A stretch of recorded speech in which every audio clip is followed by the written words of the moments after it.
sorrows. There is an ocean deeper than fear. The tide is rising, rising. There is a current stirring deep inside. It's overflowing from the heart of God. The flood of heaven crashing over us. The tide is rising, rising. Bursting, bursting up from the ground. We feel it now. Bursting, bursting up from the ground. We feel it now. We come alive in the river. We come alive in the river. We come alive in the river. We come alive in the river.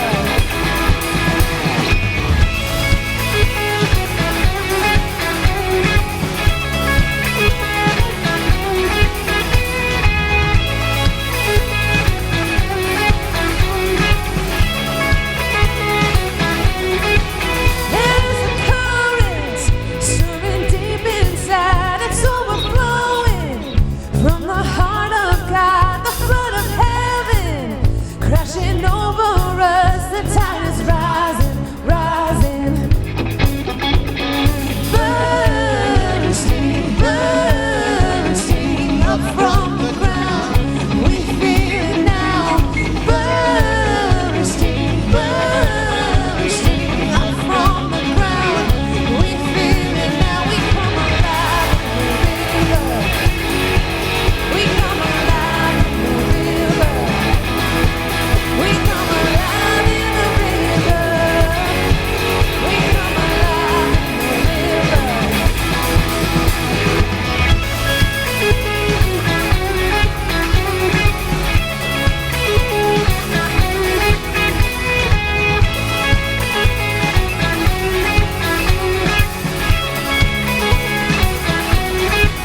Break open prison doors.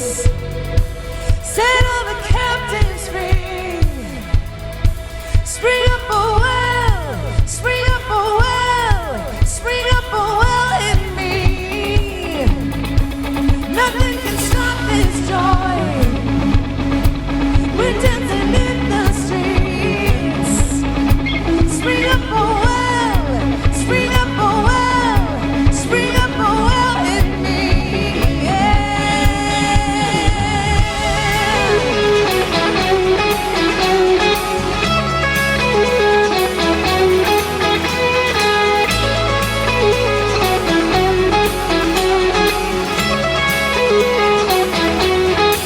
We come alive in the river.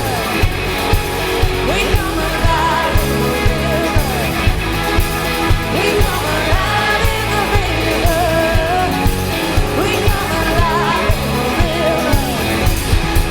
Spring up a well. Spring up a well. Spring up a well. Spring up a well. Spring up a well in me. We come alive in the river. We come alive in the river. We come alive in the river. We come alive in the river.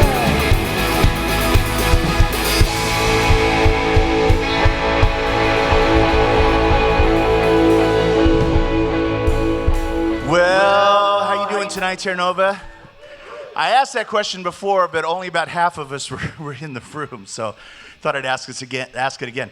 Hey, we're gonna learn a new song tonight that's just right up the alley of the series that we've been in, and it's called "Battle Belongs," and it's a real simple song, and it's just this reminder that the battle is not ours; it's the God we serve, and thank God because He is such a mightier warrior than we could ever be. The chorus goes like this. So when I fight on my knees, with my hands lifted high. Oh God, the battle belongs to you. When every fear I lay at your feet, I'll sing through the night. Oh God, the battle belongs to you. try that with me. So when I fight on my knees, with my hands lifted high, oh God, the battle belongs to you. And every fear I lay at your feet, I'll sing through the night, oh God, the battle belongs to you.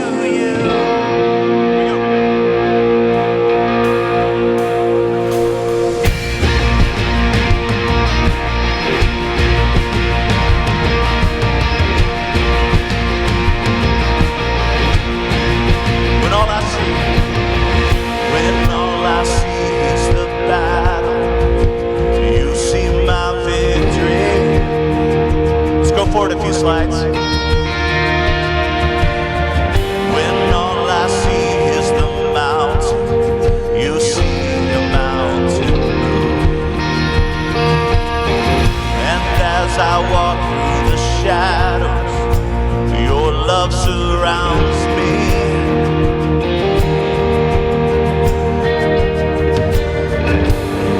There's nothing to fear now, for I am here.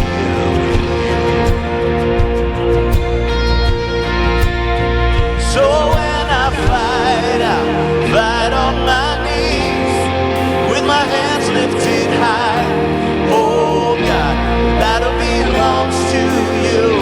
And every fear I lay at your feet, I'll sing through the night, oh God, battle belongs to you.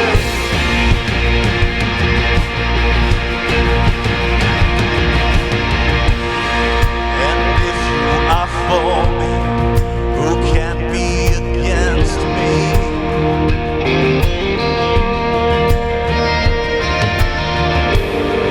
For Jesus, there's nothing impossible for you.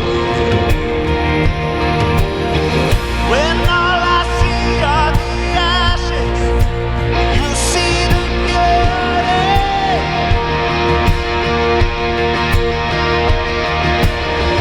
When all I see is a cross, oh, you see an empty tomb. Oh, so when I fight on my knees, with my hands lifted high, oh God, battle belongs to you. And every fear I lay at your feet, I'll sing through the night. Oh God, the battle belongs to you. Oh mighty fortress, you go before us. Nothing can stand against the power of our God. You shine in the shadows, you win every battle. Nothing can stand against the power of our God. You, almighty fortress, you go before us. Nothing can stand against the power of our God. You shine in the shadows, you win every battle. Nothing can stand against the power of our God. And almighty fortress, you go before us. Nothing can stand against the power of our God. You shine in the shadows, you win every battle. Nothing can stand against the power of our God.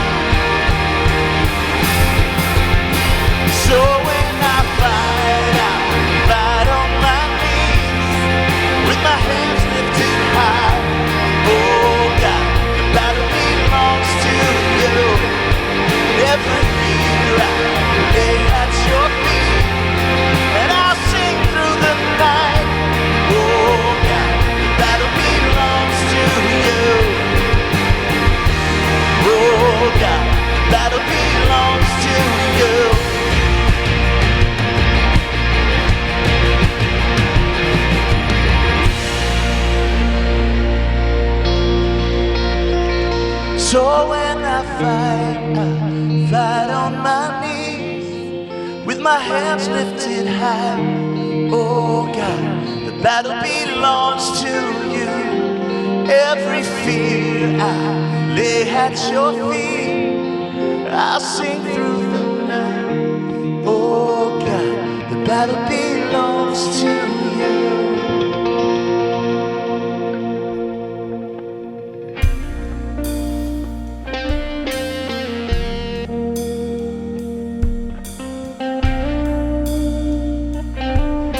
God, we're here with you. We have absolutely nothing to fear. We're so grateful for the courage that you give us to face every day, to face every situation, God.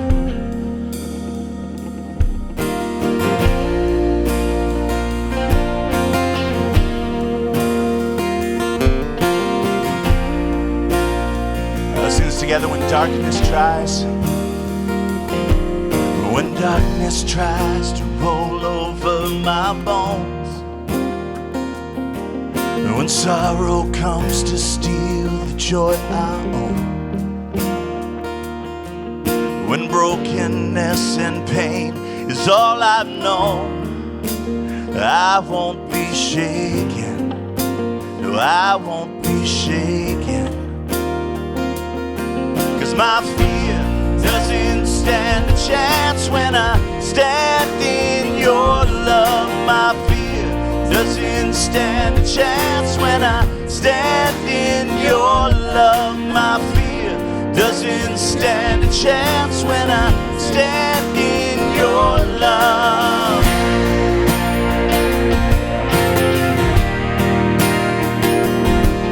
Your shame no longer has a place to hide. I am not a captive to lies, and I'm not afraid to leave my past behind. Oh, I won't be shaken. No, I won't be shaken. 'Cause my fear doesn't stand a chance when I stand in your love. My fear doesn't stand a chance when I stand in your love. My fear doesn't stand a chance when I stand in your love.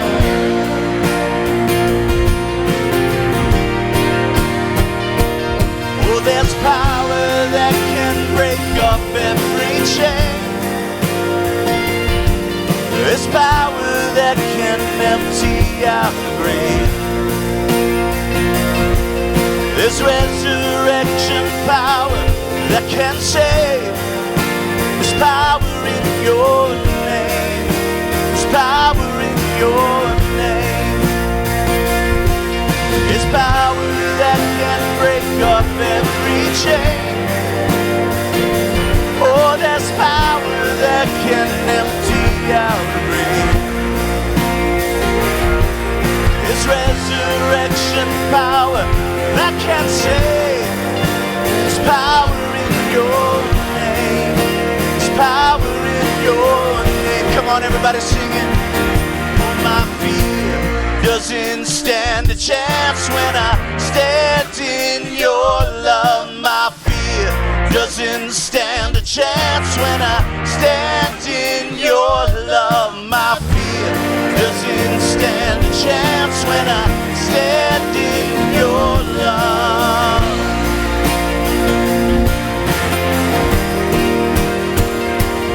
Oh, my fear doesn't stand a chance when I stand in your love. My fear doesn't stand a chance when I stand in your love. My fear doesn't stand a chance when I stand in your love. Oh, I stand in your love. I'm gonna stand in your love.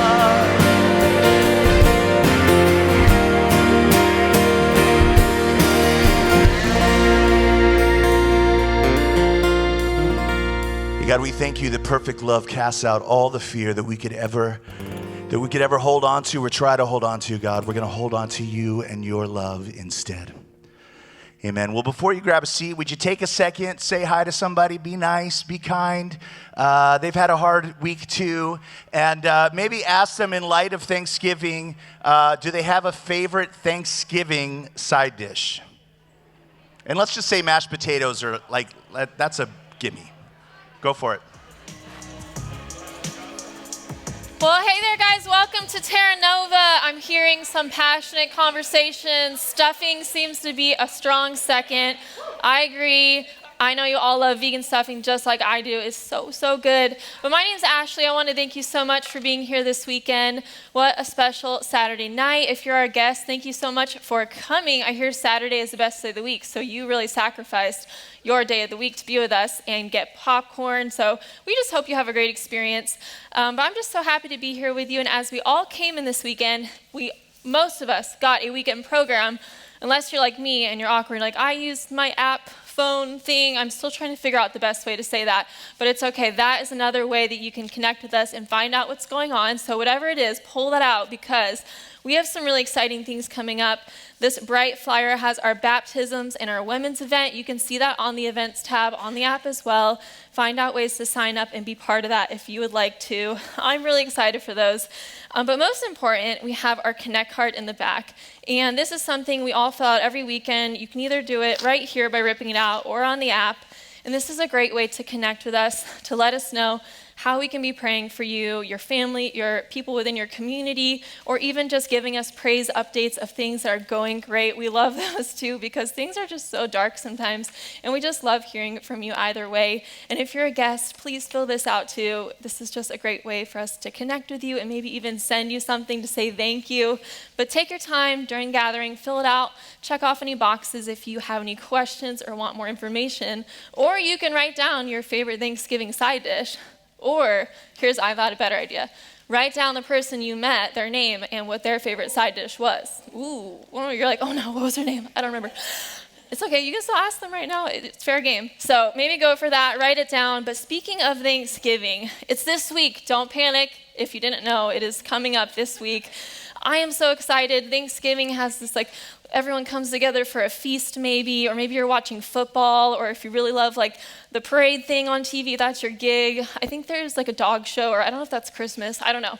But I love Thanksgiving, but I also acknowledge that the holidays are very hard, period. End of story, the holidays are very hard. And we thought, what can we do to make something a little bit easier or fun and special? And so we came up with a Thanksgiving Table Talks card. And if you got a physical program, you have a copy of this in there. If you are using the app, make sure you grab a few on your way out from that table right outside the doors, because this is a super awesome opportunity for us to bless other people. Not just you. You can use this if you want. We'll be posting a picture of it on our social medias and on the app so you can have fun with your family too. But the idea behind this is to actually give it to someone else, to actually bless someone else, a neighbor of yours maybe, or a coworker. And we know that, beyond all of that, and we come together at this table, it's really easy to talk about things that are going on in the news, but maybe we can talk about things that are going on in our lives and in our hearts instead, and actually have a really blessed conversation on Thanksgiving. So let's hand these out. And also invite people to Christmas. I think that's so fun. On the back, you'll find a really awesome invite to our Christmas services. We are having a few of them, and they're going to be really fun. So it's a great opportunity to invite. You never know who's waiting for an invite. That's what I always say. There could be someone who's hoping someone will invite them to something. And so if you didn't think it could get better, hold on to your seats right now. There is a Starbucks barcode on the back as well. What someone can do is they can take this to a drive-thru or in store, and they can scan that barcode, and their coffee is on us. So I know I'm so blown away. I think people are going to love it because holidays are tiring too, am I right? You can use some caffeine. So let's try and do that this week, maybe in the next couple days. Don't wait until Easter because it'll be very obvious you procrastinated. And pass this out to a few neighbors that you know would really enjoy this. And let's just find a way to bless them. It is going to be a fun time. See how many Starbucks drinks we can get people to buy and have fun with their families. But yeah, we're really excited for the opportunity again. Grab a few on the table on the way out. and let's make this week about the people around us as well. So get excited because we are actually jumping into another part of our series that I've really been loving, you guys have been loving, and we're hopping in tonight to part 7 of Revelation series.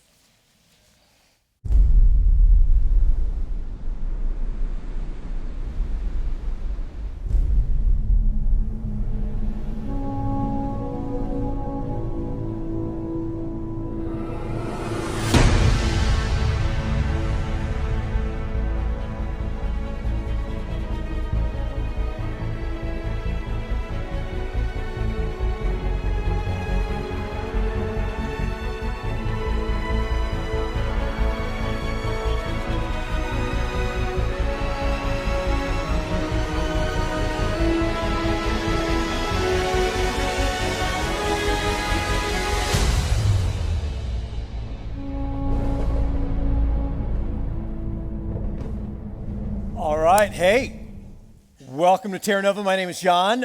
It is great to see you guys here for part 7 of an 8-week series called Revelation. And you know what that means? That means in 2 weeks, we're kicking off a brand new series called The Unsettling Solution for Just About Everything. It's a series that really is about exactly that, the solution for just about everything, everything in your life, everything in your relationships, everything that's going on in our world right now.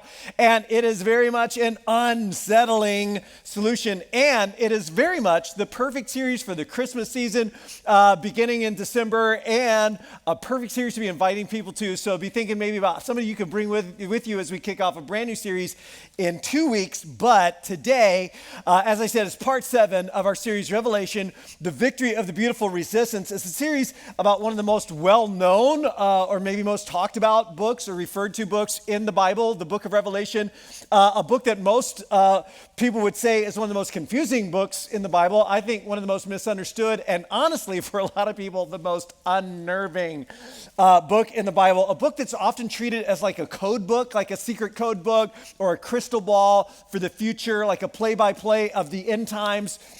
And it's been fueling speculation and suspicion of government and conspiracy theories for generations. But we've been saying, just to clarify, that this document is actually a letter. It's a letter written by a guy named John that you may have heard of before, St. John, the Apostle John, the same John that wrote one of the biographies of Jesus' life. It's a circular letter written to 7 churches in the Roman province of Asia, where John has been living for the past couple of decades in and around the city of Ephesus, which is the capital of that province. And it's a letter that is written to real people that he knows.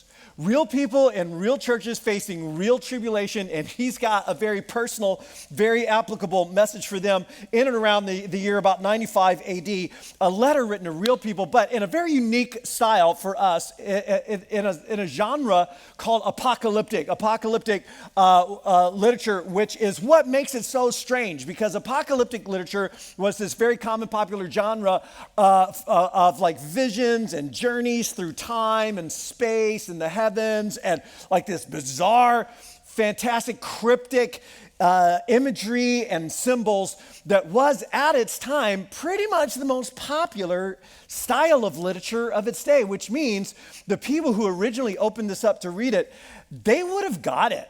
They would have understood this style of literature. They would have been like, sweet, this is amazing. I'm loving this. And it really is an amazing document. But to give you the backstory real quick, times have gotten really difficult for followers of Jesus in the Roman Empire as the movement has been spreading, especially under the Emperor Domitian, who prefers to go by the title our Lord and our God. That's how he likes to be referred to. And it has been particularly difficult in the Roman province of Asia, where the worship of Rome and the worship of Domitian is taken really seriously. In fact, they've just built a very large, very beautiful temple to Domitian in the capital city of Ephesus, and they are all about it, which is probably why John finds himself banished at this point in his life to the island of Patmos as the governor of Asia is trying to shut him up. And there he has the prophetic insight to see that as bad as things are, they're about to get worse. And that the churches and the people that he loves and has been caring for a few decades now, they are not ready. They are not ready to be the beautiful resistance, the victorious, beautiful resistance that will bring the nations of the world to the Messiah and the rightful Lord of the world. And it turns out that some are really good at the resistance part. They're nailing resistance, but they're not very beautiful. They've actually lost love, which for John is the whole ballgame. That's it. And then there are other churches that are really good at being beautiful. I mean, they've got like the grace love thing. That's really great. But they're not very good at knowing what to resist and how to resist it. They're caving, they're capitulating in ways that are impossibly incompatible with living lives of real truth and reality in God's world. And so John has this vision of Jesus where Jesus is calling them, these churches, to be victorious, to be Nike. That's the Greek word for victory, to be victorious, to overcome, to conquer. And then the rest of the letter is written to give clarity and perspective and vision and inspiration and fuel that they need to be the victorious, beautiful resistance. And in scene after scene, John is taking them and us behind the curtain of reality to the unseen spiritual realities where God is at work in history in events that might look like they are out of control. Things are not as they seem. He seems to keep saying things are not as they seem. And the first two scenes after these messages to the churches are really the most important of them all for understanding the book itself. The scene of one being on the throne who holds in his hand the scroll of history, and then the scene of a lion who turns out to be a lamb. And it's this tectonic, plate-shifting, power-flipping vision of God's conquering Messiah as a sacrificed lamb with its throat slit, covered in its own blood, who conquered his enemies by dying for them. It is conquest by sacrificial death, which isn't really a thing when you think about it. Never had been a thing, at least until now. And then we find out that the Lamb's followers actually conquer the very same way that just as the Lamb, who's referred to as the faithful witness, told the truth and lived the truth about God and reality in the face of the lie until it cost him his life, so too his followers. We too, like him, are faithful witnesses, but the shocking revelation, the real twist in the story, is that his sacrificial death and theirs is not losing, it's actually #winning. They are like, that's victory. That's what conquering will actually look like. That is how the beautiful resistance will be victorious. And as crazy as that sounds, it turns out, week 5, we talked about this, it actually happened. That's how the followers of Jesus won. The blood of the martyrs was the seed of the church. And so we're told in the scene that we looked at last week that the followers of the Lamb triumph over him, referring to this red 7-headed dragon that represents Satan. They triumph over him by the blood or the life of the Lamb, by the word of their testimony or witness. And they did not love their lives so much as to shrink from death. And here's a question for you. What do you do with people who can't be threatened by death? Like, that's pretty much the worst thing we got against people, right? What do you do with people who would rather die than live a lie? How do you manipulate them? What do you throw at them? What can pull their strings? How do you threaten them? And the answer is, those kinds of people are very, very dangerous. Well, then the scene of the dragon and the two beasts last week ended with this description of economic and social pressures being put on Christians that were refusing to take this mark of the beast on their forehead and their hand, the mark which is the name of the beast, which would have been a symbol of their allegiance to and their worship of and their identification with Rome and with the worship of Rome. And then the scene shifts from the beast and his mark to the Lamb. Chapter 14, and then I looked, and there before me was the Lamb, standing on Mount Zion, and with him the 144,000 that we met in chapter 7, week 5, who had his name and his Father's name written on their foreheads. And they follow the Lamb wherever he goes, and no lie, no deception is found in their mouths. They are blameless. In other words, there are those who live their lives marked by the name, that is the character and the personality of the beast. And there are those who live their lives marked by the name of the Lamb and his Father. And it raises this question for all of us. Which mark do I wear? What's on my forehead? What name do I wear? What character and personality marks my life? And then the letter ends with this dramatic juxtaposition, this dramatic kind of side-by-side contrast between two women, which represent two cities, which represent two ways of being. The first city, the first woman we meet is Rome, the beast and the systems of power and oppression and self-gratification of this world, and the dragon that they all represent. And then there's God's pure and beautiful vision for humanity flourishing in a community of wholeness and justice and peace, and all creation flourishing alongside of it. And John is taken in two visions to see these two women, both of whom are cities. And the first woman he's taken to see is beautiful. She's immaculately groomed. I mean, dressed to the nines, dressed to kill, you might say. She's powerful, she's rich, and she is the goddess Roma in all of her glory. But rather than being the divine mother goddess, the eternal Roma dressed in her modest toga that would be worshiped in temples all over the Roman province of Asia, this beneficent goddess of great virtue and esteem and military strength and protection, what John sees is actually a high-priced hooker.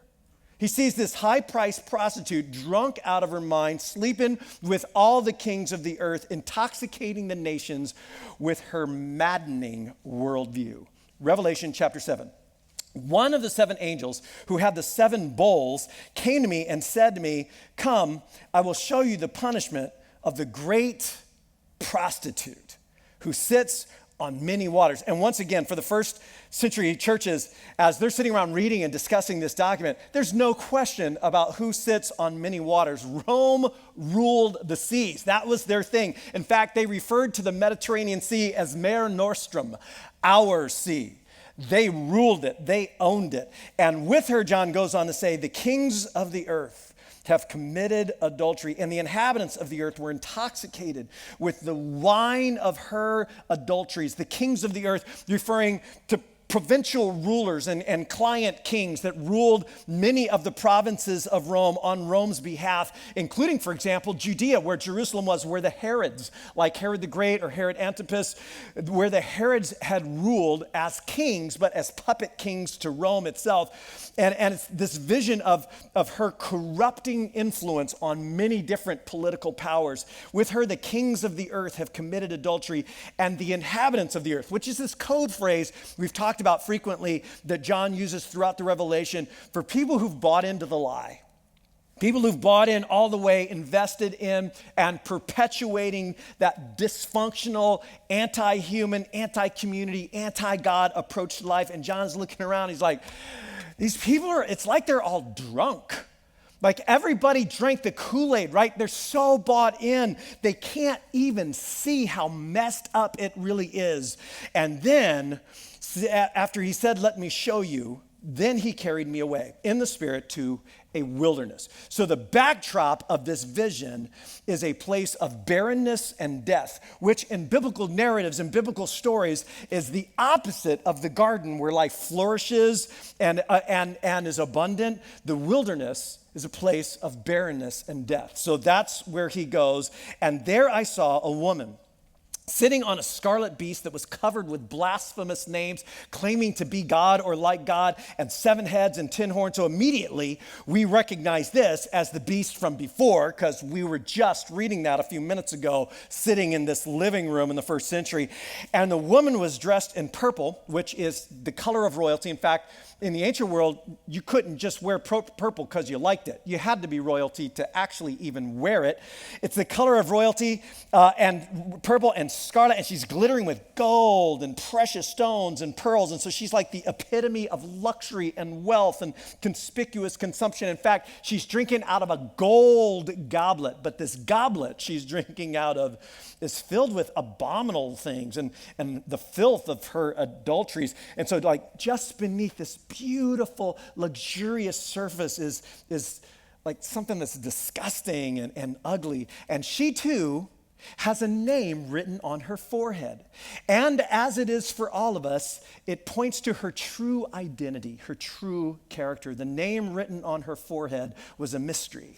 Babylon the Great, mother of prostitutes and of the abominations of the earth. And this language of mother, it's an intentional parody on Rome's public story that the whole world was indebted to Dea Roma, to goddess Roma, who is like the divine mother of the golden age, who has given birth to the emperors to bring us the golden age. And John is like, well, actually, Roma is really the mother of prostitutes and of abominations, like all of the atrocities of the earth. And John calls her Babylon the Great. Babylon the Great, a line taken from Nebuchadnezzar in Daniel chapter 4, as Nebuchadnezzar is looking out over his empire filled with pride. Is this not the Babylon, the great city I have built? And Babylon refers to his empire, the empire of Nebuchadnezzar, which was the first empire to destroy Jerusalem and its temple in 587 BC, like 600 or so years before John writes this letter, who took untold numbers of citizens into captivity and into exile, including the prophets Daniel and Ezekiel, who lived out their lives as prisoners of war in Babylon. But by this time, that word Babylon was like a code name that Christians like Peter, for example, used for Rome. Peter, who's writing in Rome, calls the city he's in Babylon, but it's more than Rome.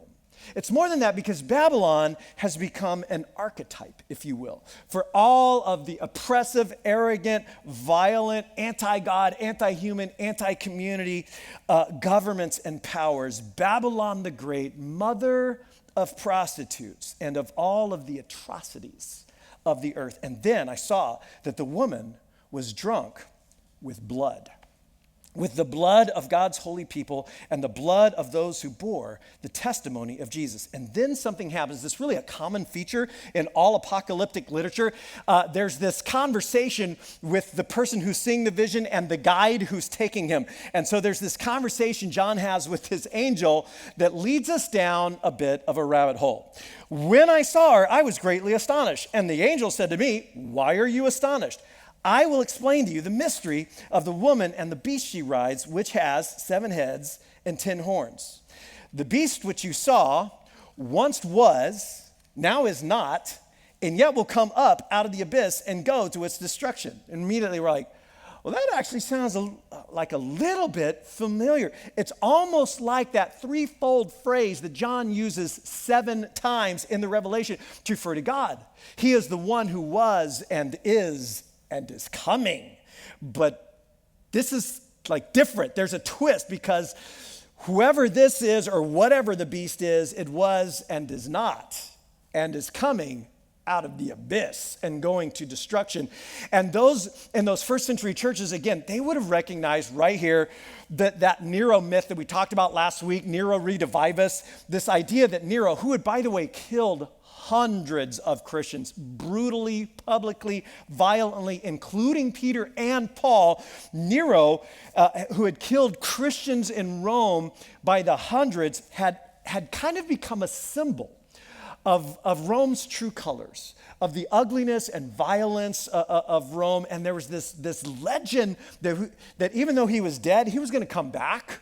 And he was going to maybe lead a revolt against Rome. There was this very common legend that he wasn't actually dead. And so it's kind of like John's almost saying the empire, like Nero, who is a symbol of this, is not the eternal benefactor worthy of all of our gratitude and our public acclaim, our glory.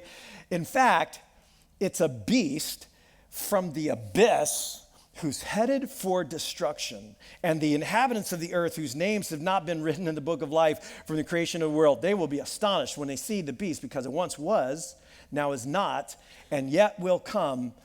This, verse 9, calls for a mind with wisdom, which is a line used earlier to set up a similar kind of explanation about the mark that we talked about last week. A mind of wisdom. The 7 heads are 7 hills on which the woman sits. Now, this is straight up a direct reference to the city of Rome. It is as clear in their day as a reference in our day to the Big Apple would be. What's the Big Apple? It's New York. You know that, right? How about this? What's the Big Easy? New Orleans, right? What's the city of angels? City of sin. Vegas, right? Windy City. Chicago, a little up right there. Yeah, so we know these things. It's like, we know that language. Well, Rome was the city is set on 7 hills. In fact, members of this community could probably reach into their pocket and pull out a coin with Vespasian, Domitian's father, the emperor Vespasian's face on one side, and on the flip side is the goddess Roma reclining on 7 hills. That's Rome. Okay, like simple enough. But now it gets a little muddy, and the image starts to change. They, the 7 heads, he says, are also 7 kings, or to be translated kingdoms. And 5 have fallen, 1 is, and the other is yet to come. But when he does, he must remain for only a little while. The beast who once was and now is not is an 8th king. He belongs to the 7 and is going to destruction. Okay, like, wait, what? So like the last time, John said, hey, this calls for wisdom. Just like that time, he's tying together the symbolic evil of Nero, the identity of the beast, their current emperor, the 8th emperor Domitian. But just like the last time, it's kind of fuzzy. Doesn't quite add up. Like there's more going on than just that. And there's so many things at this point that really could be and possibly are actually going on. There's like layers to this. So on the one hand, there was a way of counting that was very common in the Hebrew scriptures that kind of went like, there are 6 of these, even 7. There's 7 of these, even 8. It's like adding 1 to the number you were saying. That was kind of figuratively and emphatically talking about the total of something, but then like intensifying it. It's like putting exclamation points on it. And so though he could be speaking of literal Roman kings, 5 and 1 to come, or literal Roman emperors, the counting's all off. Because Domitian is the one Domitian's the 8th. By any kind of counting, that's like not including the 3 posers after Nero. But Domitian's the 8th, not the 6th here. But then again, the use of the number 7. Well, that's always curious. That's always conspicuous because 7 is highly symbolic. It's like the complete number or the full number of things. And by the way, so is the number 6. Highly symbolic. It's the number of man. It's the number of completeness. And here in this lineup, Domitian would be number 6, like the mark. And so like Domitian is this symbol of man's imperfection and man's incompleteness, but at the same time, then he would be saying, there are more to come. It's not going to end here. There are 7, even 8. Like it will get worse. But at the same time, kings are often figurative for kingdoms. So John could actually be referring to the beast-like nature of many kingdoms, not just of Roman emperors. Egypt, Assyria, Babylon, Persia, Greece, 5 have fallen. 1 is, which would be Rome, but Rome is not the last. There will be more to come. And here's the thing, given how John does this with symbols, how he like layers things on top of layers, symbols with riddles and multiple implications, wanting communities to tease them out and talk about the implications of each one. Could he mean like all of the above? Is he referring to it all? Quite possibly, but here's the point. Whatever the multivalent, which is the term they use to refer to these images that seem to have more than one reference, whatever the multivalent images are specifically intending to point to, if at all, his point is actually crystal clear. That the beast, and in fact all beasts, all of the arrogant, violent, oppressive, anti-God, anti-human, anti-community beasts, no matter how eternal or how invincible or how intimidating they appear at the moment, they are all temporary. They all remain only for a little while. All are going to destruction. That is the point. And then the angel continues. The 10 horns you saw are 10 kings who have not received a kingdom, but for 1 hour they're going to give their authority to, he hasn't said that yet. For 1 hour they will receive authority as kings along with the beast. So here we have those kings of the earth, those puppet kings, those rulers, those local rulers. And 10, again, is like a symbolic number. It's the total number of things. There were at times more than 10 provincial kings in Rome, sometimes maybe fewer. But here's the point.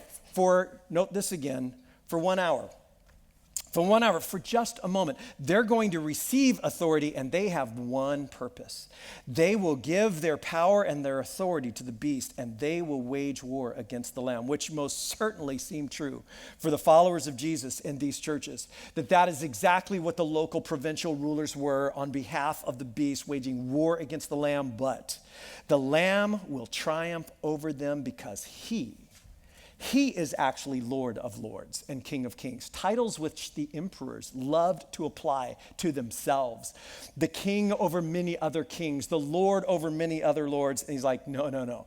The Lamb is actually the true Lord of Lords and King of Kings, and with him will be his called and chosen and faithful followers. And then comes the surprising, but not so surprising turn in the story. This unforeseeable scene, especially in this moment at like pretty much the height of Rome's power and invincibility. It turns out that the empire and the kings do not actually love Dea Roma. They do not love Rome, and they are not faithful like the Lamb's followers are.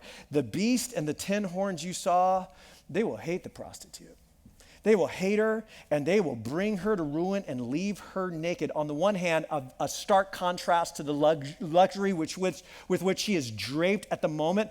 But also, he's quoting here the prophet Ezekiel, who's actually talking about his own people and how they've abandoned God. Will leave her naked. They will eat her flesh. And burn her with fire, which is exactly what Rome, and especially Nero, had done to many followers of Jesus. For God has put it in their hearts to accomplish his purpose by agreeing to hand over to the beast their royal authority until God's words are fulfilled. It's like this ironic end to the story that the beasts, that these kings, these vassal kings, the nations that Roma, the prostitute, is riding on, she's riding on their backs, feeling all invincible and eternal, will eventually turn on her and destroy her. It's a powerful image that evil turns on itself. Evil implodes on itself. Evil self-destructs. Greed and hubris and violence always have self-caused consequences. And maybe that's part of what he means when he says God put it in their hearts. God put it in their hearts like, this is the way God created things to be. Fish swim in the water, birds fly in the air, people become like what they worship, and evil self-destructs. Those who live by the sword will die by the sword, which, just as a side note, in 410 AD, is what happened to Rome. A vassal king, a chieftain of the Goths named Alaric, led the Goths to sack Rome. In a week it fell. Then he goes on. The woman you saw is the great city that rules over the kings of the earth. And then after this, I saw another angel coming down from heaven, and he had great authority, great power, and the earth was illuminated by a splendor like the sun coming close to us. And with a mighty voice he shouted, fallen is Babylon the Great. Quoting here Isaiah chapter 21, she has become a dwelling for demons, a haunt of every impure spirit, of every unclean bird, of every unclean and detestable animal. And right now he's riffing Isaiah chapter 13, where Babylon is called the jewel of the kingdoms, but then it's left this desolate wasteland and only jackals and like wild goats live there. Only John has kind of amped that up a little bit, that all that lives there now is demons and like impure spirits and detestable animals, for all of the nations have drunk the maddening wine of her adulteries. The kings of the earth committed adultery with her, and the merchants of the earth grew rich from her excessive luxuries. And in this vision, that continues of the final judgment of Babylon. John is taking language from dozens and dozens of references in the Hebrew scripture from Isaiah and Jeremiah and Ezekiel and Daniel and Nahum and Micah, like over and over again. And by the way, he doesn't have a Bible.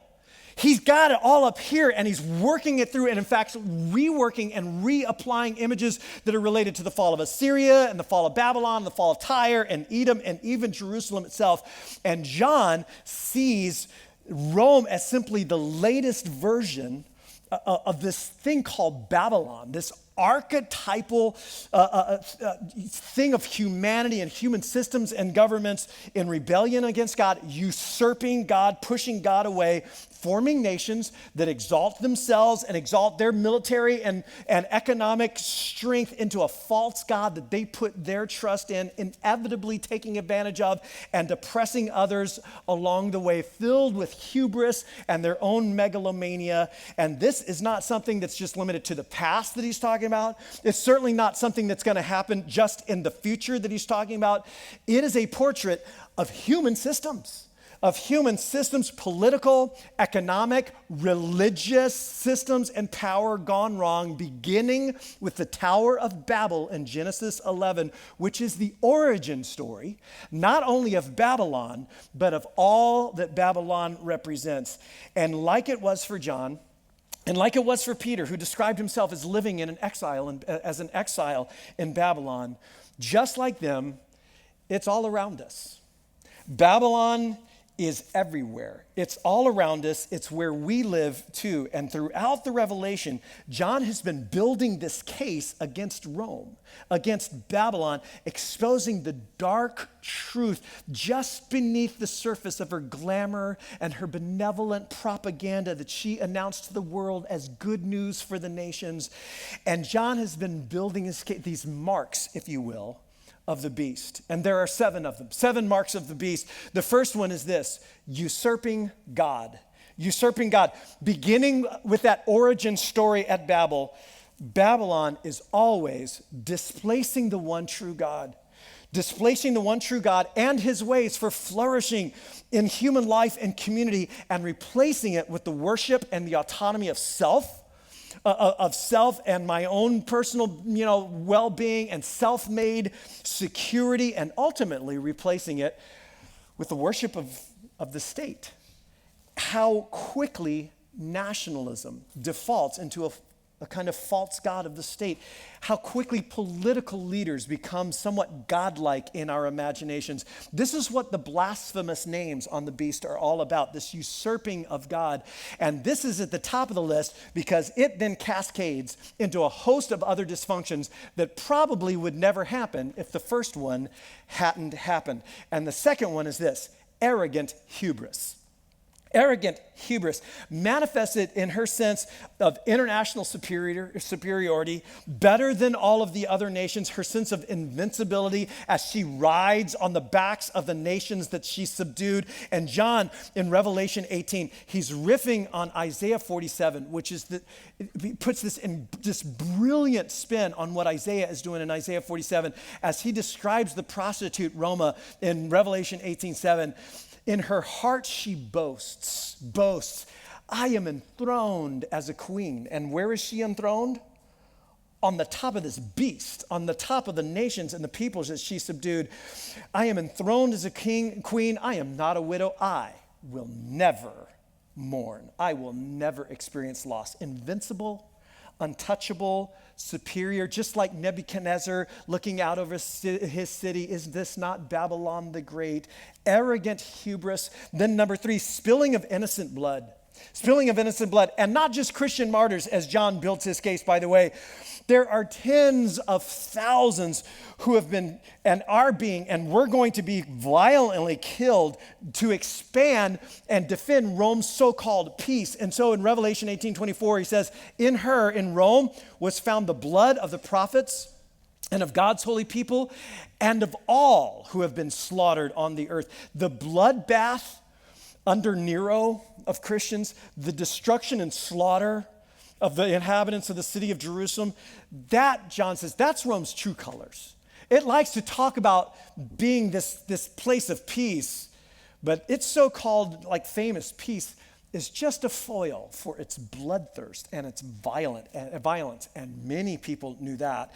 Then number 4, of course, conspicuous consumption. Like this excessive consumption, as John describes Roma as this high-priced prostitute, right? And she's glittering with gold, and she's draped with purple and scarlet and jewels, bedazzled, pearls, got this golden goblet. Or like in chapter 18, for a few verses between 11 and 13, there's this lengthy discussion of all of the goods of the world that were brought to Rome. You're reading like, well, what's up with that part? What's he doing there? All of the goods of the world that were brought by the world's merchants into Rome. And Rome was a lot like the Capitol in the Hunger Games. Ever see the Hunger Games? You know what the Capitol was like? This just conspicuous consumption, this excessive consumption, where the wealth and the resource of the districts were being stripped from them, flooding into the Capitol, which just gorges itself in excess while the rest of the population struggles, even the people who live where the resources were taken away from. And in fact, the Roman historian Tacitus, writing about 10 years after John writes the Revelation, quotes a British chieftain named Calgacus, who calls the Romans the robbers of the world. They are the robbers of the world. Quite different from being this benevolent, peace-giving dictatorship. They are parasites, he's saying. And the flip side, of course, of excessive consumption is always economic exploitation. Economic exploitation, economic injustice. Calgacus and Tacitus goes on to say, to violence, plunder, and theft, they give the name empire. They make a desert and they call it peace. And here, John's critique of Rome is pure Old Testament, pure Hebrew prophets, where the prophets again and again, or you might say God is promising through the prophets again and again and again, like any human system, religious, political, economic, does not matter. Any human system that exploits the weak and vulnerable, that uses people because they can, that treats human beings like commodities, that mistreats the poor to pad the pockets of the rich. Any government, any system that does that will meet with God's justice. Exploiting, and then number 6, perverting the nations. Perverting the nations. While they import all of the world's goods, what they export is their immorality, their corrupting influence on all of the nations. All of the nations have drunk the maddening wine of her adulteries. Or as John says in Revelation 18:23, by your magic spell, all the nations were led astray. Now, this is something that's actually being said of our nation right now. Did you know that? There are books and studies being done in many places all over the world, including here, on the corrupting influence of our culture and our ideologies, our worldview that we're exporting to the rest of the world that, by the way, do not work for us. They don't work for us. And we're exporting it to the nations all around us who are now experiencing the same mental and emotional and societal challenges and breakdowns that we and our children are sunk deep in, but historically they have never experienced before until now. Perverting the nations, exporting a corrupting influence to the nations, ouch. And then ultimately, number 7, destroying the world, destroying the earth. John says in Revelation 11:18, he doesn't say, the 24 elders are overheard saying this: the time has come for judging the dead and for destroying those who destroy the earth. This is Babylon. This is Babylon. Babylon stands for all that is anti-God, all that sets itself up against as an alternative to the one true God and his ways, all that destroys human life, destroys human community and the earth today. And John's message throughout these scenes and the scenes that follow, one of the hopeful and very sobering truths of Revelation is this: there will be justice. There will be justice, regardless of how things appear right now, and frankly, at times, how hopeless they appear right now. There will be justice, and that means there will be judgment. There will be judgment when people with power abuse that power for their own ends, and they think they're immune from the consequences, they are, and they will be proven dead wrong.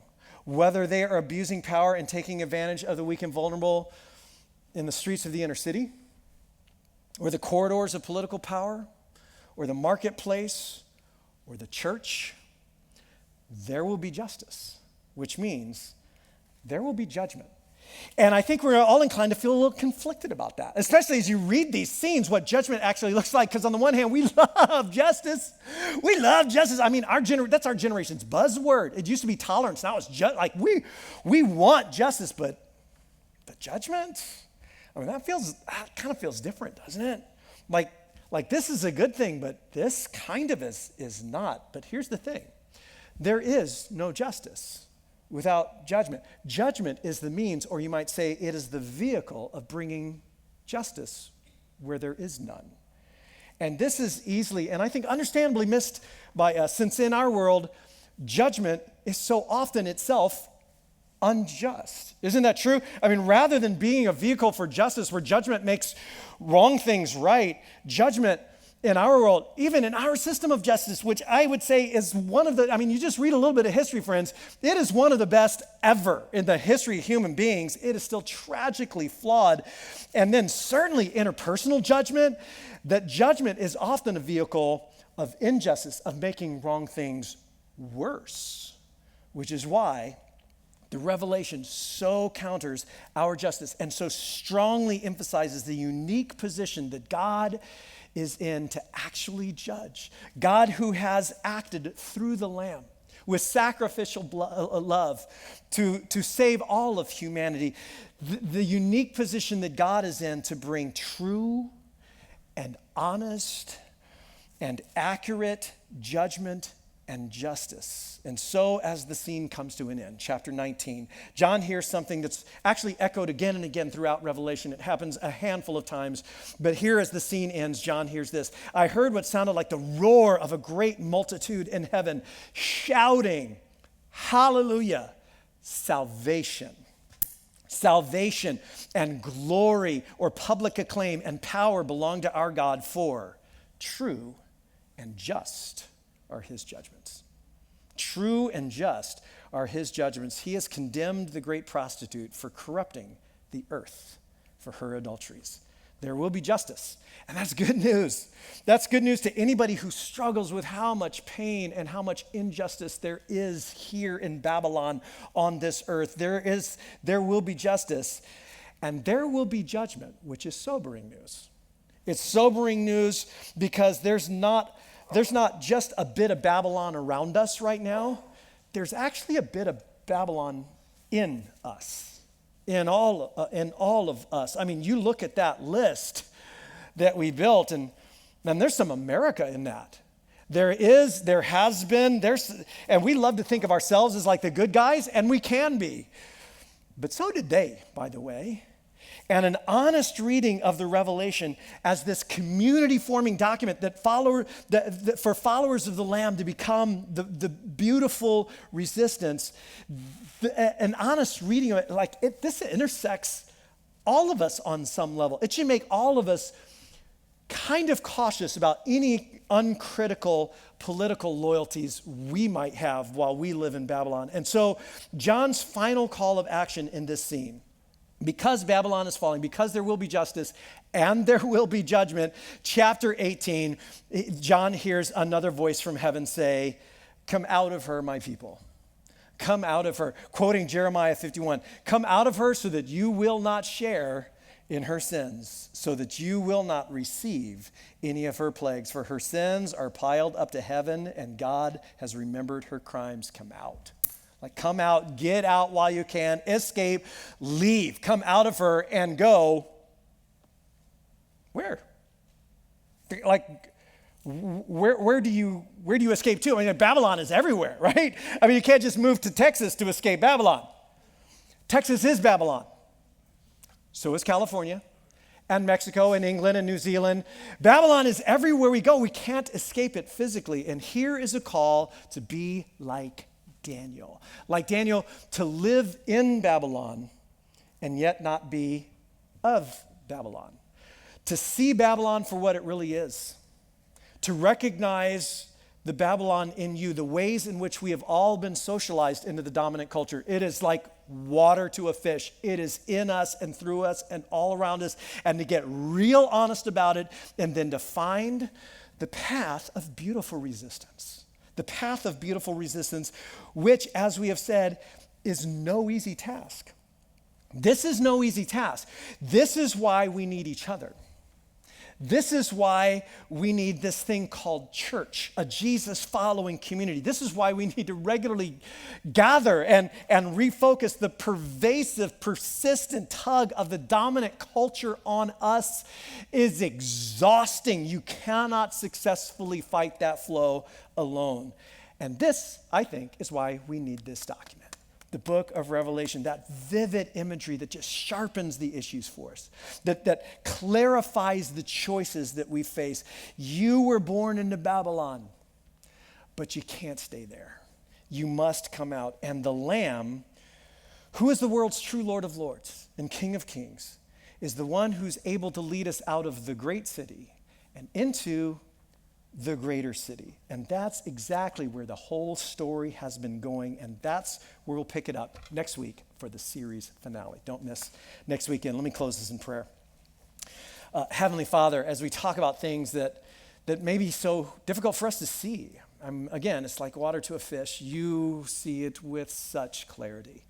The ways our lives trend towards compromise, the ways that we buy into a narrative that might even feel good and right, but is against your way for human life to flourish, and you see it all. And so I just pray, as we're sitting here listening, kind of trying to track with this, that you would give each of us, as you say again and again in this document, the ears to hear what you might have wanted us to hear today, what we needed to hear. Give us the ears to hear that. Give us the wisdom to know what to do with it. And then would you give us the self-awareness and the grace and the power and the community around us to move forward into that in these next weeks. And I pray that in Jesus' name, amen.